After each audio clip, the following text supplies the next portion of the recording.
Hello guys, welcome back. Today what we are learning is chapter 10. The title is Human Resource Management and Labor Relations. So this chapter is focused on human resources. We can also call it as labor, workers, or commonly called employees. Employees is one of the resources in an organization. It is one of the most important resources. It is also the most unique resources. These resources can upgrade itself. It can leave the organization, it can sabotage the organization, it can go extra mile for the organization, it can do a lot of things. These resources should never be taken lightly. It can do wonders and it can also do serious harm to organizations. In this chapter, we are going to learn about a couple of things. We are going to explain how managers plan for their organization's human resource needs. If you see here, I'm going to highlight this. Okay, we will also discuss on how organization select, develop, and appraise their employees' performance. We will then proceed with examine the main components of compensation system, and lastly, we're going to explain why workers organize themselves into labor unions and how they bargain with their managers. Next, we look at the human resource management. Human resource, or normally called as HR, they are critical for effective organizational functioning. Human resource management was once considered as a second-class status in many organizations, but its importance has grown dramatically in the last 2 decades. Its new importance are due to increased legal complexities and the recognition that HR are actually a valuable way to improve productivity and the awareness of the cost associated with poor human resource management. And if you see here, okay, if you see here, there's human capital. I'm gonna just quickly discuss about human capital. Actually, the human capital reflects the organization's investment to attract, to retain, and also to motivate an effective workforce. Good human resources will attract amazing talents and manage these talents well and also retain the talents in the organization.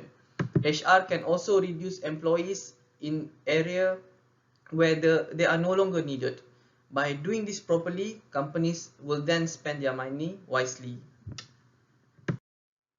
Human resource team needs to undergo some form of planning for its organization. It involves several processes. It normally starts with job analysis. The one that I'm going to highlight, let me highlight it. Okay, it normally starts with job analysis. So job analysis is a systematic analysis of job within an organization. Actually, most firms, they have trained experts who handle this analysis. And the job analysis result in two things. The first one is job description. Okay, I list it here. Okay, the second one is job specification. Let's take a look at job description first. The job description, they list the duties and responsibilities of a job, the working conditions, the tools, materials, equipment, and information needed to perform the job. Whereas the job specification lists the skills, abilities, and other qualifications needed to perform the job effectively. As you can see in this figure, the starting point in attracting qualified human resources is planning. Specifically, HR planning involves job analysis and also forecasting the demand for and also the supply of labor.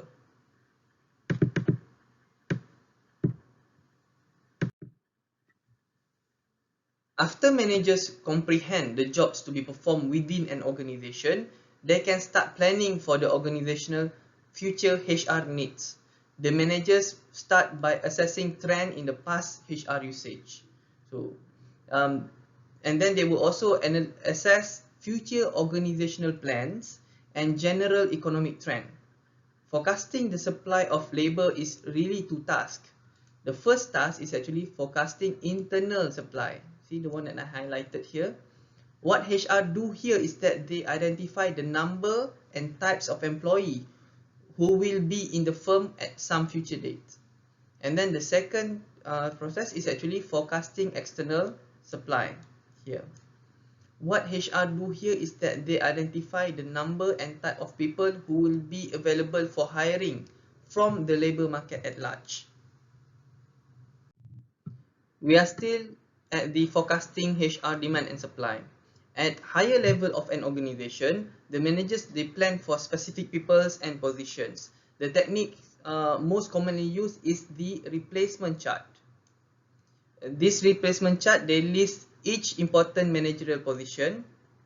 Okay, they list each important managerial position, who occupies it, how long that person will probably stay in it before they leave, and who is currently qualified or soon will be qualified to move into the empty position.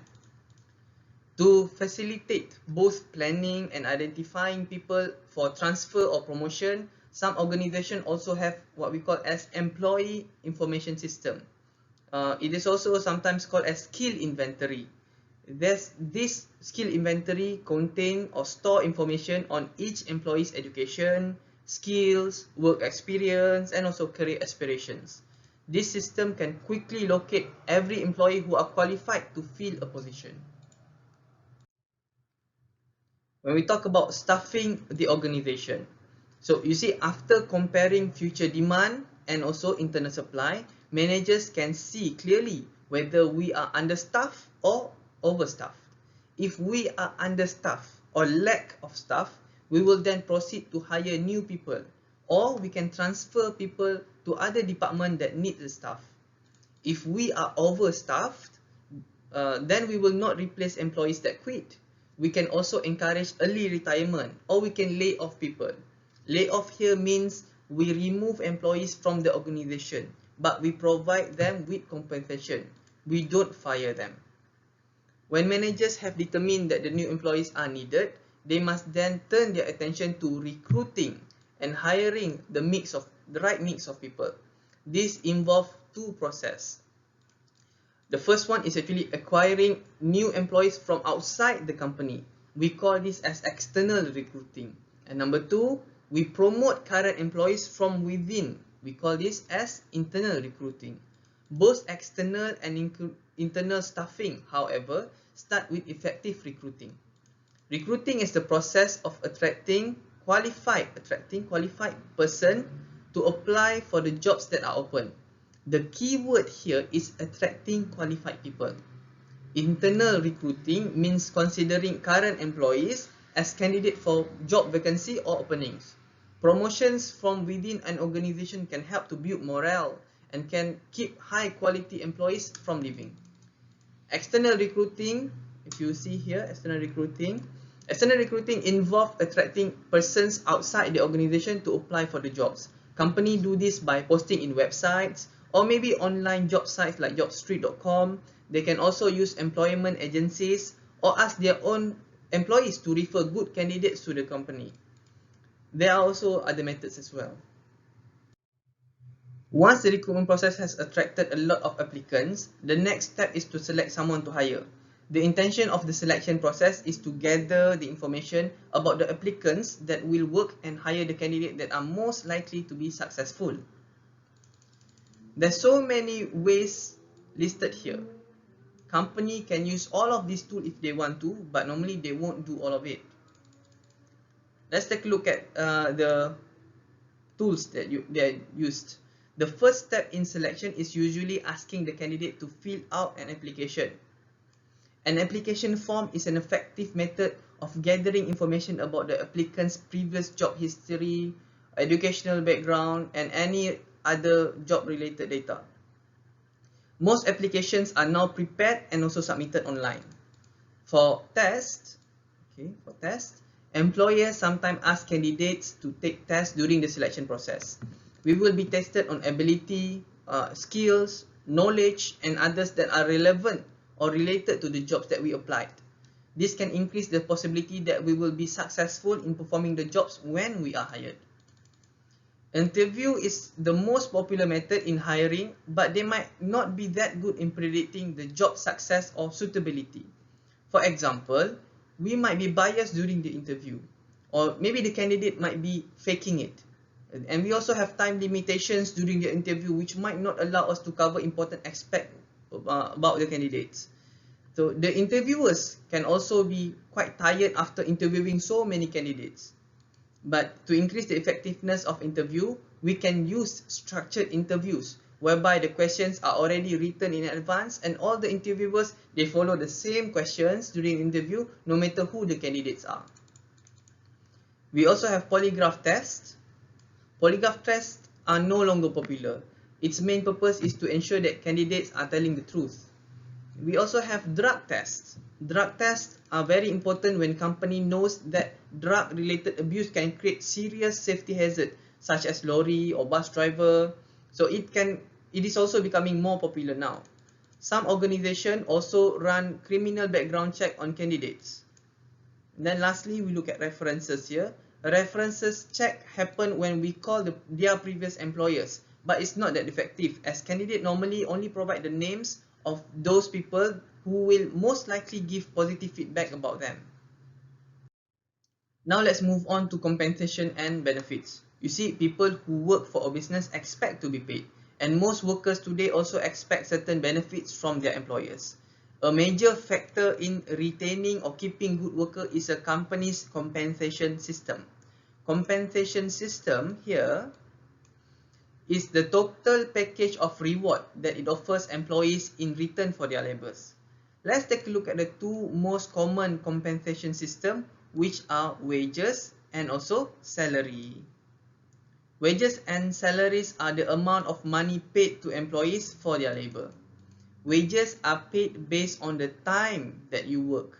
For example, if your job pays you $10 an hour, that is your wage.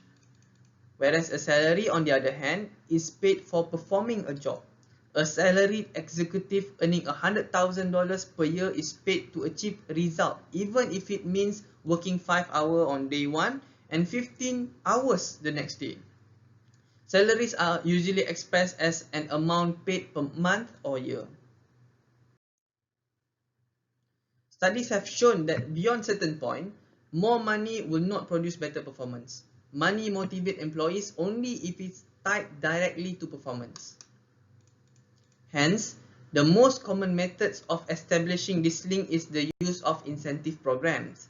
It is actually, incentive program here is actually a special pay programs designed to motivate high performance.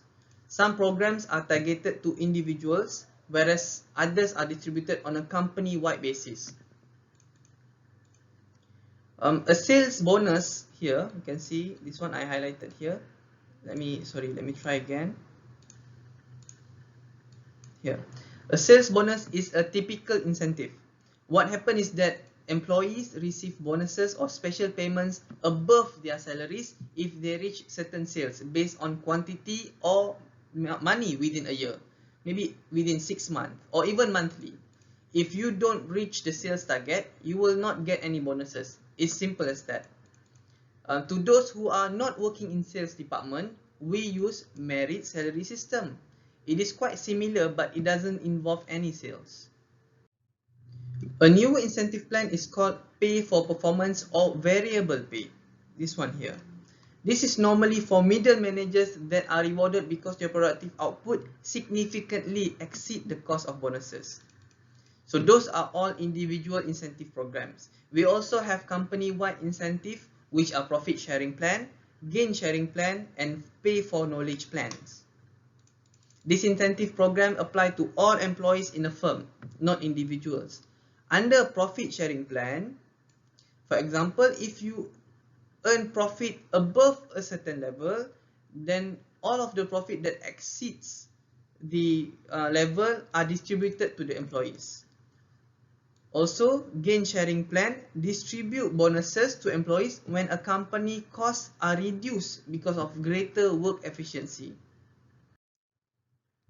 Under pay for knowledge plan, workers will be paid to learn new skills and to become very skillful or expert at different jobs. Next, we look at the benefit programs.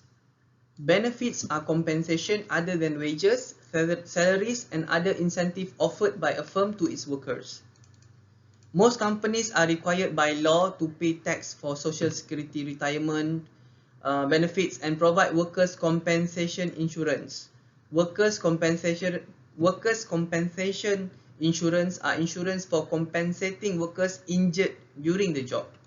Most businesses also provide health, life, and disability insurance for their workers, as well as paid time off for vacations and holidays. Moving on, we discuss on how we develop the workforce. In human resource management, trainings usually refer to teaching operational or technical employees how to do the job for which they are hired. Okay? Whereas development here, they refer to teaching managers and professionals the skills needed for both present and future jobs. Most organizations provide regular trainings and development programs for managers and also their employees. Companies, they will allocate certain amount of money every year to send their employees for trainings and developments. Some trainings are more expensive than others. Some trainings are compulsory, especially for new employees, so that they are familiar and can settle in fast. Some trainings require approval from your managers before you can go. Guys, these are some of the ways that employers train their employees. Of course, the chosen method depends on many considerations. The first one, on-the-job training. On-the-job training is when you are being trained while you are at work. Sometimes we call this as job shadowing. How does job shadowing works? You see, you will normally be partnered with a senior employees that will serve as your mentor. You will observe how work is done and slowly do the jobs until you can be mostly independent on the job itself. Job shadowing can take up to 3 months before you are considered as independent and don't need further much supervision. And then we have off-the-job training. Off-the-job trainings are training that happen when you are away from the work site. You might be sent to specific locations and undergo your trainings there. It can be in another office building, or it can be in a very relaxed place like near the beaches or near hot springs. We also have vestibule training. Here, this one. Vestibule trainings are trainings that are conducted in a simulated environment. This might be more relevant to pilot, police officers, and others. Once employees are trained and settled into their job, managers then need to check on their performance. Managers will conduct performance appraisal, which essentially means the managers will evaluate employees' job performance to see whether the employees are effective or not at performing their jobs.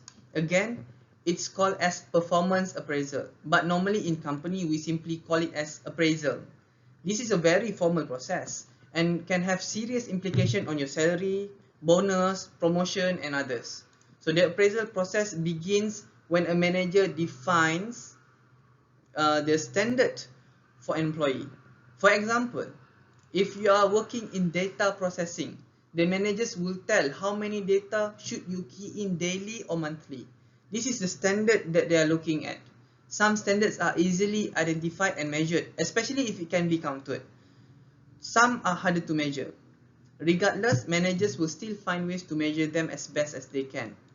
The managers will then observe the employee's performance. For some jobs, a rating scale will be used in assessing you. Normally, appraisal will also ask the employees to also provide their own views on how they performed that year. Appraisal can be done monthly, but the major ones are normally done once a year or twice a year. One interesting approach in performance appraisal used in some organizations today is called as the 360-degree feedback, in which the managers are evaluated by everyone around them, their boss, their peers, and also their subordinate. So this is a very complete kind of appraisal. This approach provides people with more information about their performance than the previous appraisal that is just done by the boss. Of course, this 360-degree system takes more time and must be handled carefully to avoid fear and mistrust in the workplace. Lecturers can also practice 360-degree appraisal. They can be appraised by managers, other lecturers, their students, and they also will evaluate themselves. By taking all the information into consideration, we can then determine how the lecturer performed that year. Guys, this is the lecture code for this week, HRM7878. Please key in the attendance. Thank you. Moving on, we discuss about the new challenges in the changing workplace.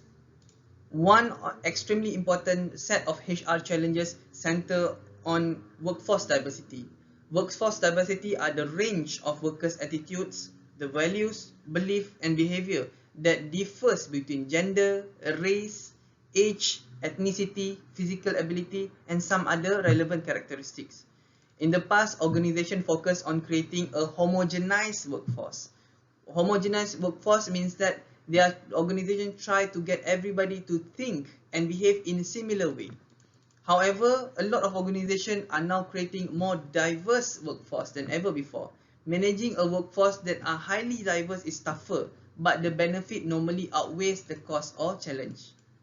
Second challenge that we are facing now are also known as the knowledge workers. This one here. Okay. Previously, employees add value to the organization because of what they did or because of their experience. Nowadays, employees who add value because of not just that, they also add value because of what they know. And these are people who are called as knowledge workers.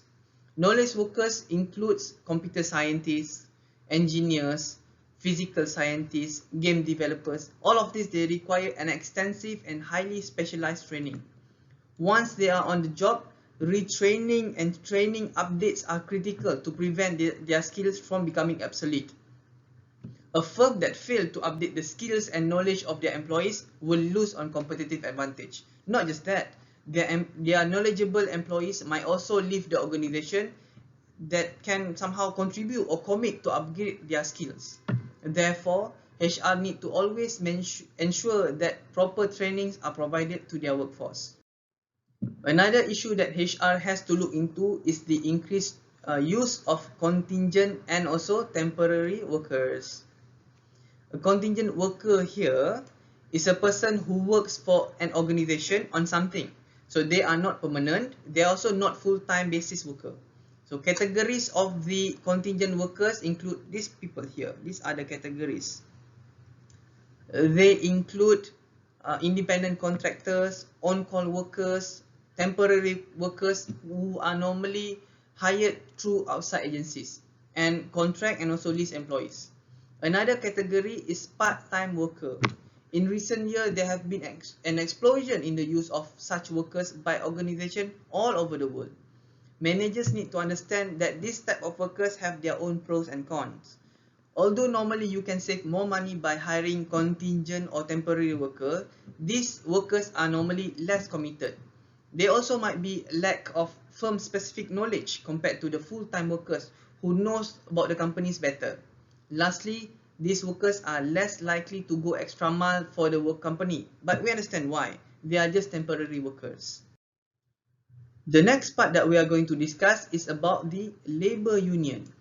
A labor union is a group of individuals working together to achieve shared job-related goals. So these goals might be higher pay, shorter working hours, maybe more job security, greater benefits, or even better working conditions. Labor relations, on the other hand, refers to the process of dealing with employees who are represented by a union.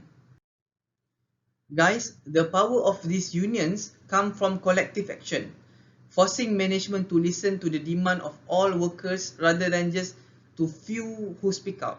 Collective bargaining here is the process by which employees and management negotiate conditions of employment for union represented workers and also draft a labor contract. Let's take a look at how the union bargains with their management. The collective bargaining process begins when the union is recognized as the exclusive negotiator for their members, and the union leaders meet with management representatives to agree on a contract. By law, both parties must sit down at the bargaining table and negotiate in good faith. If you look at the figure here, this figure shows what is called as the bargaining zone. For example, if we take salary as the issue, the employers want to pay as little as possible. They will generally pay more than minimum, but there is also some upper limit that they will not pay. Likewise, the employees represented by the union wants the highest pay as possible, but they expect to get less. But they too have a limit beyond which they will not go. This is called as the bargaining zone. If the negotiation went well, both parties will settle at a certain salary that they are both happy with. This falls in the bargaining zone, a zone where they are both happy with the outcome. In the event that the bargaining between the management and labor union fails, the employees have several tactics that they can still do to force the management to reconsider. So the first one is strike. Strike happens when employees temporarily walks off the job and refuse to work. Employees can also issue boycott. Boycott happens when union members or employees, they all agree not to buy the product of its own employers. They might also urge other consumers to boycott the company products. This can really hurt the company, but actually in the long run, it can hurt the employees back. Lastly, is what we call as the work slowdown. Work slowdown happens when employees purposely work slower than their normal pace. Like workers, management also have several tactics in their sleeves. Management can initiate a lockout here. A lockout happens when management deny employees access to the workplace. Actually, lockouts are illegal if they are used as offensive weapon to give management a bargaining advantage. However, they are legal if management has a serious legitimate business needs. Management also can hire temporary or permanent replacement called strike breakers. This one here, strike breakers. However, the law doesn't allow permanent replacement of workers who strike because of unfair practices. So rather than using those unpleasant tactics against one another, employees and also management, they can agree to call in a third party to resolve the dispute. We can use mediation or arbitration to resolve the problem. In mediation, a neutral third party called the mediator can suggest, but they cannot impose. They can suggest a settlement on the other parties. So they can only suggest. And arbitration. Okay, when arbitration happens, a neutral third party called the arbitrator will force a settlement between these two sides. It can happen because both sides have agreed to submit to outside judgment. So those are some of the key important things that we should know about human resource management. Thank you. Have a good day, everyone.